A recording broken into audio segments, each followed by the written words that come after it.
ভিডিওটিতে দেখা যাচ্ছে আইন শৃঙ্খলা রক্ষাকারী বাহিনীর সদস্যরা একজন ব্যক্তিকে শারীরিকভাবে লাঞ্ছিত এবং অসম্মান করছে। ইসলামের দৃষ্টিতে কোনো বৈধ সরাই কারণ, যেমন দণ্ডবিধি কার্যকর করা, এরকম কোনো কারণ ছাড়া একজন মানুষের উপর হাত তোলা, তাকে অপমান করা বা ক্ষমতার অপব্যবহার করে কারো অধিকার খর্ব করা জুলুম বা চরম অবিচার হিসেবে গণ্য। এবার আসি পয়েন্ট বাই পয়েন্ট বিশ্লেষণে। প্রথমত, শারীরিক নির্যাতন।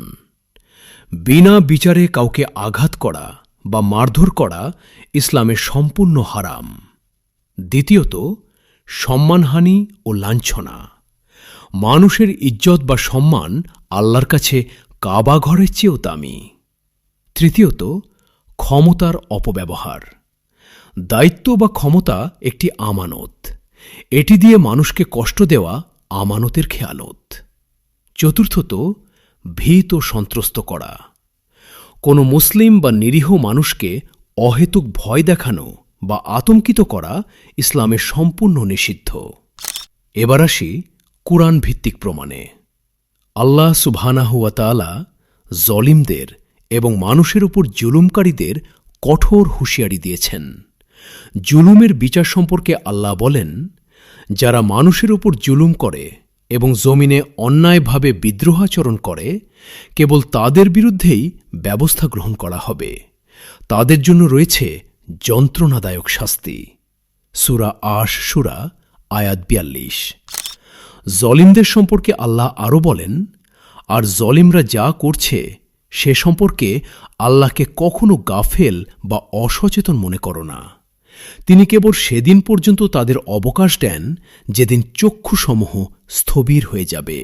সূরা ইব্রাহিম আয়াত ৪২। মুমিনদের কষ্ট দেওয়ার পরিণাম সম্পর্কে আল্লাহ বলেন, নিশ্চয় যারা মুমিন পুরুষ ও মুমিন নারীদের উপর নিপীড়ন চালায় অতঃপর তওবা করে না, তাদের জন্য রয়েছে জাহান্নামের আযাব। সূরা আল বুরুজ আয়াত ১০। এবার আসি সহিহ হাদিস ভিত্তিক প্রমাণে।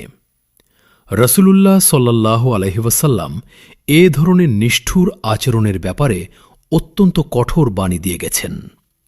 দুনিয়াতে শাস্তির ধমক দিতে গিয়ে রাসূলুল্লাহ সাল্লাল্লাহু আলাইহি ওয়াসাল্লাম বলেছেন, নিশ্চয়ই আল্লাহ তাদেরকে শাস্তি দেন যারা দুনিয়াতে মানুষকে অহেতুক কষ্ট দেয় বা নির্যাতন করে।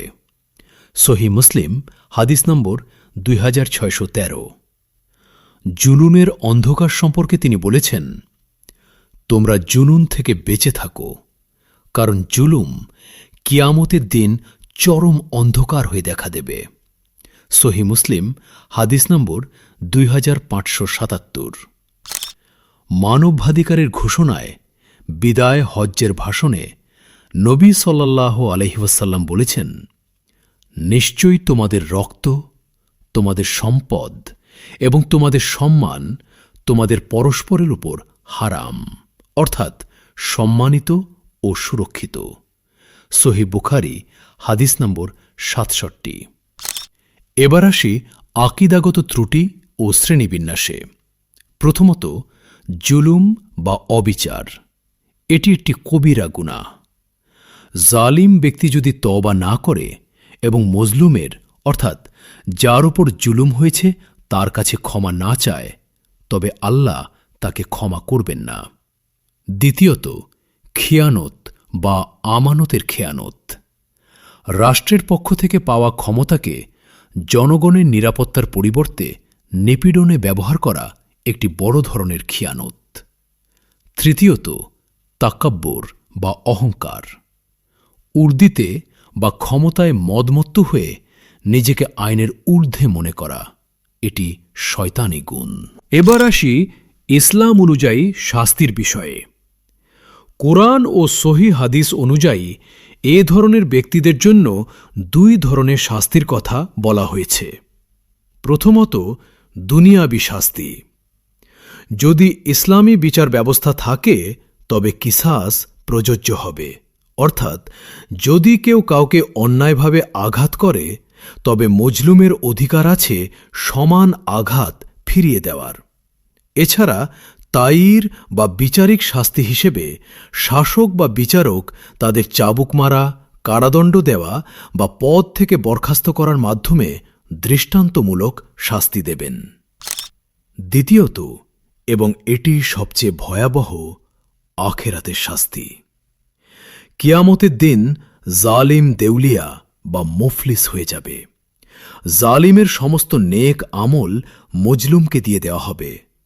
যদি নেক আমল শেষ হয়ে যায় তবে মজলুমের গুনাহ জালিমের ঘাড়ে চাপিয়ে দেওয়া হবে এবং তাকে জাহান্নামে নিক্ষেপ করা হবে। সহিহ মুসলিম হাদিস নম্বর 2581। এছাড়া অন্যের ওপর অন্যায়ভাবে হাত তোলা বা চাবুক মারা ব্যক্তিদের সম্পর্কে নবী সাল্লাল্লাহু আলাইহি ওয়াসাল্লাম বলেছেন, তারা জাহান্নামীদের অন্তর্ভুক্ত হবে। সহিহ মুসলিম হাদিস নম্বর 2128। চূড়ান্ত রায়। কোরআন ও সহিহ হাদিসের আলোকে এই সিদ্ধান্ত দেওয়া যায়, পুলিশ বা অন্য যে কেউ হোক না কেন, কোনো ব্যক্তিকে অন্যায়ভাবে শারীরিকভাবে লাঞ্ছিত করা বা নির্যাতন করা স্পষ্ট হারাম এবং একটি জঘন্য অপরাধ। যারা এই কাজে লিপ্ত তারা আল্লাহর অভিশাপ এবং কিয়ামতের দিন চরম শাস্তির যোগ্য। তারা যদি মজলুমের কাছে ক্ষমা চেয়ে তওবা না করে তবে তাদের জন্য ভয়াবহ পরিণাম অপেক্ষা করছে। শিক্ষণীয় দিক। ইসলাম আমাদের শিক্ষা দেয় যে ক্ষমতা বা উর্দি কাউকে মানুষের ওপর খেয়াল খুশিমতো জুলুম করার অধিকার দেয় না। আল্লাহর কাছে প্রতিটি আঘাত এবং প্রতিটি অপমানের হিসাব দিতে হবে। একজন প্রকৃত মুসলিম তার হাত ও মুখ দিয়ে অন্য মানুষকে নিরাপদ রাখে। এটি কেবল কোরআন ও সহিহ হাদিসের দলিলের উপর ভিত্তি করে দেওয়া হয়েছে। আপনার মতামত কমেন্টে জানান। পরবর্তী ভিডিওতে দেখা হবে ইনশাআল্লাহ।